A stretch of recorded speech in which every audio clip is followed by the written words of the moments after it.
বদনজরের গোসল কিভাবে করবেন? আমরা অনেকেই বদনজরের গোসলটা করতে পারি না, অনেকের বদনজর লেগে যায়। এটা আপনি কিভাবে বুঝবেন? দেখবেন হঠাৎ করে বমি বমি ভাব আসে, চুল পড়ে যাচ্ছে, অতিরিক্ত চুল পড়ে যাচ্ছে, এরপর আপনার শরীর দুর্বল হয়ে যাচ্ছে, প্রায় সময় মাথা ব্যথা করে, অসুস্থ থাকেন, অস্বস্তি লাগে, নিজের কাছে কোনো কিছু ভালো লাগে না। এটা হচ্ছে বদনজরের লক্ষণ।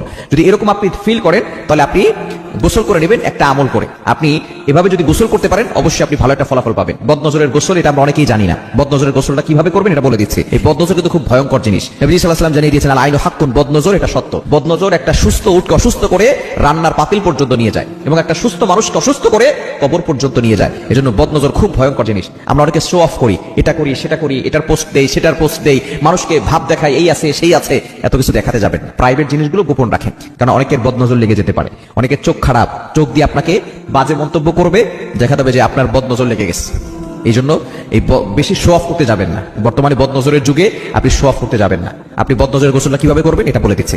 প্রথমে আপনি ওযু করে নেবেন। ওযু করে আপনি একটা বালতিতে কিছু পানি নেবেন। এটা অবশ্যই টয়লেটে বসে করবেন না, টয়লেটের বাইরে বসে করবেন। কারণ বর্তমানে অ্যাটাচ টয়লেট বর্তমানে প্রত্যেকটা ঘরে ঘরে আছে, অ্যাটাচ বাথরুম আছে না? তো ওই বাথরুম থেকে বের হয়ে যদি আপনি আপনার একটা বালতি নিয়ে ওযু করে এমনটা করতে হবে। ওযু করে একটা বালতিতে পানি নিয়ে, পবিত্র পানি নেবেন, এরপর আপনার 2 হাত বালতির ভিতরে দিবেন, অথবা বড় বল নিতে পারেন, অনেক গামলা আছে সেগুলো নিতে পারেন। এগুলো নিয়ে আপনি 2টা হাত রাখবেন। এরপরে আপনি প্রথমে দুরূদ শরীফ 7 বার পড়বেন। সবকিছু 7 বার করে পড়বেন। দুরূদ শরীফ 7 বার। কোন দুরূদ পড়বেন? দুরূদ ইব্রাহিম, যেটা আমরা নামাজের ভিতরে পড়ি। আল্লাহুম্মা সাল্লি আলা মুহাম্মাদ ওয়া আলা আলি মুহাম্মাদ কামা সাল্লাইতা আলা ইব্রাহিম ওয়া আলা আলি ইব্রাহিম ইন্নাকা হামিদুম মাজিদ। আল্লাহুম্মা বারিক আলা মুহাম্মাদ ওয়া আলা আলি মুহাম্মাদ কামা বারাকতা আলা ইব্রাহিম ওয়া আলা আলি ইব্রাহিম ইন্নাকা হামিদুম মাজিদ। এটা 7 বার পড়বেন। এরপরে আপনি সূরা ফাতিহা পড়বেন 7 বার।